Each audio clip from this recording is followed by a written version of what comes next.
applause, applause. Don't stop, don't stop. Keep going, come on.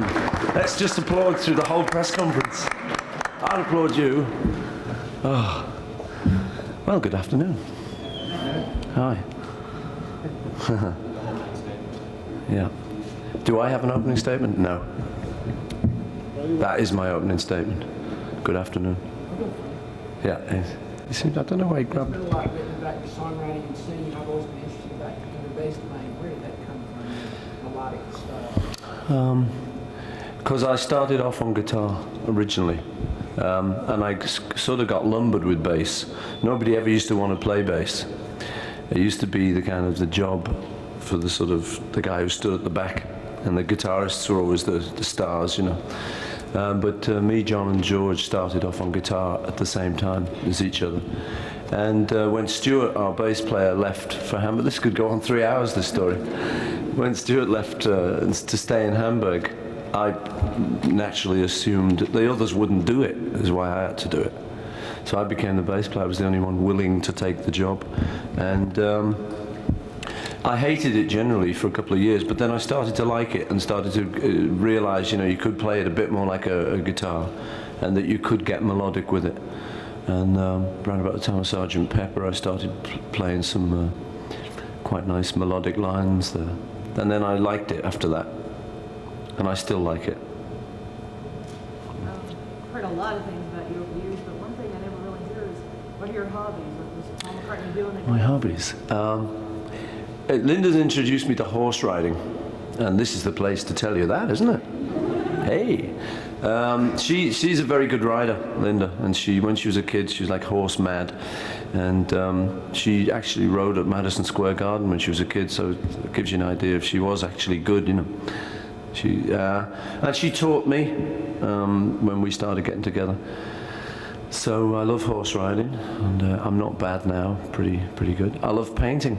I started painting when I was 40, because they said life begins at 40, so I decided to start something and prove a point, you know.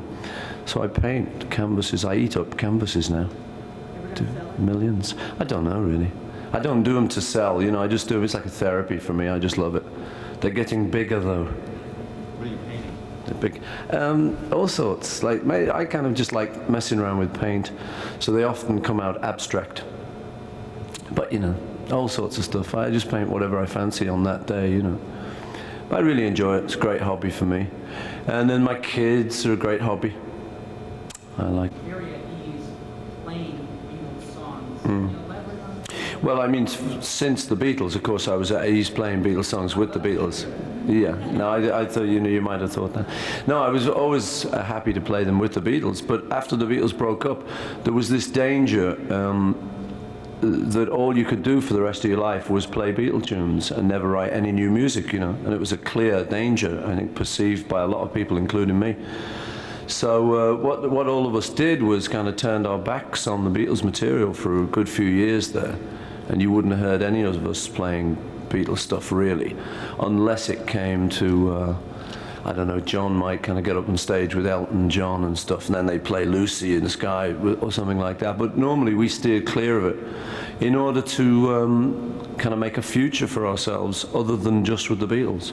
Like how would Ringo and George? We even do hardly any tunes here that are kind of heavily co-written with John. Like I Want to Hold Your Hand or From Me to Yours. A lot of the earlier stuff, She Loves You. I steer clear of that. So it's kind of my material, really. That's what we're presenting in this show. And that's what this gives me a chance to do, really. But yeah, I was a little bit kind of, you know, steering clear of it. But enough time has gone by now. You know, time's a great healer. And I just feel good about it now. They just feel like good songs to do, you know. It doesn't remind me of any sort of bitter memories or anything. Yes, ma'am. Yeah, you? Little old you?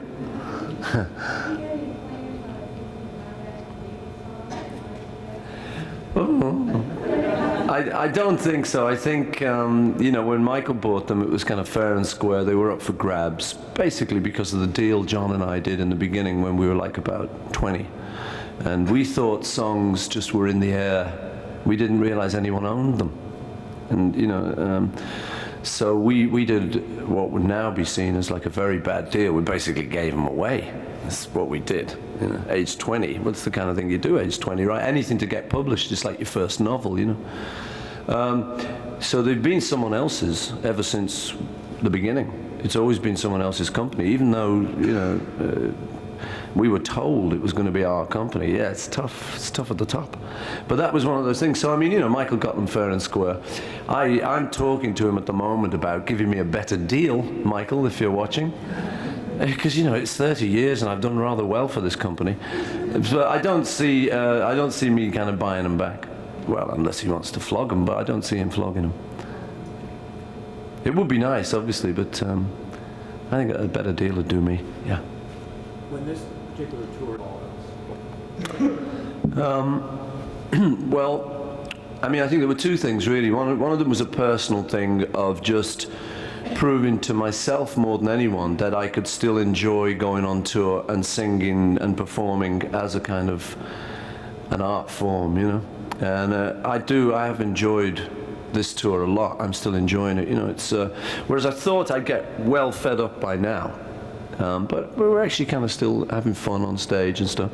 So it was one, just a personal thing for me as a kind of career thing. And then the other thing that Linda and I wanted to do was get involved with this Friends of the Earth issue. Because we thought, well, it's fine going around the world and you know, playing to fans, enjoying yourself, making a lot of money, etc., so which is what people normally do it all for. But we thought, well, it'd be nice if when we get back after the tour, that we could actually sit down and think, you know, we did something else a little bit more important on this tour. So the ecological thing has loomed large, you know, since they found the hole in the ozone layer. I think for all of us, you know, not just parents. I'm a parent of 4 kids, so it's important to me. But I think the kids themselves and everyone. It's a huge issue now. In fact, I think it's the issue. Personally, can't think of any other issue really, because you know, if the whole planet goes up, but where do the other issues go? So I think it's the single most important thing to get involved with now. And so we're going around the world and talking to people. When people like you give me an opportunity with a question like that, I don't think that's true. Sounds like a good story though. We could get it going if you want. You're putting the trailer on display, it says that you guys... Really? Yeah. No, I don't like the sound of that one. I think I'd remember that, don't you? Yeah. I think it was hotel time. But you know, these stories arrive. Yeah. Sorry, don't you say that again? I missed the beginning. Living through the drugs and the free love, and the groupiness and Yeah. the 60s thing. How's that affected your parenting? Are you more mellow or are you more strict? Yeah, well, our kids, there's a joke in our family, you know, they kind of say, Mom and Dad, come on, you're supposed to be the straight ones, you know. You know, we're supposed to be the weirdos. They think we're weird, but, you know, only affectionately kind of thing. I think it was a pretty good thing, the 60s, although it went to excess, you know, like most things. Kind of like the pendulum, it swung too far out one way, you know. But I think there were a lot of very interesting things discussed then that I think are now going to be rediscussed in the 90s, because I haven't really seen anything else brought up in the 70s and 80s, personally. If there had been, I'd be onto it, you know, and be interested in it. But I think now we're going to have to reevaluate things like, you know, ecology, which was a very heavy 60s issue, and things like that. I think the drug thing obviously went too far, and I think administrations found it very difficult to deal with, like they're finding now. I think it is a really difficult question. I think they should personally, that's going to make worse criminals out of them. Pretty much everyone agrees on that. I don't know what to do, you know. But I think generally with me, maybe it's made me a little bit more mellow as a parent than I was probably going to be. So we trust them, you know, so we're not worried about the animals. That would be a problem. But yeah, we've been vegetarian for 20 years. And we enjoy it. I think, you know, it's maybe part of what we're starting to talk about with the ecology. I think it fits in quite nicely with that whole idea. To me, it's just a little made it to the show. There were one or two that came in just from suggestions. Our keyboard player, who's called Wicks, suggested the Abbey Road medley that we now do. And I thought it was a little bit kind of obscure, and I wasn't going to do it.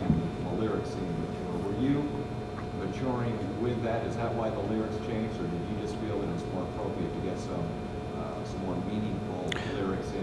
No, I think there were a number of things. I think first of all it was that we were just maturing anyway and learning more about the world and kind of, we came to America. I mean, when you're from Britain and you suddenly make it in America, that matures you fairly quick.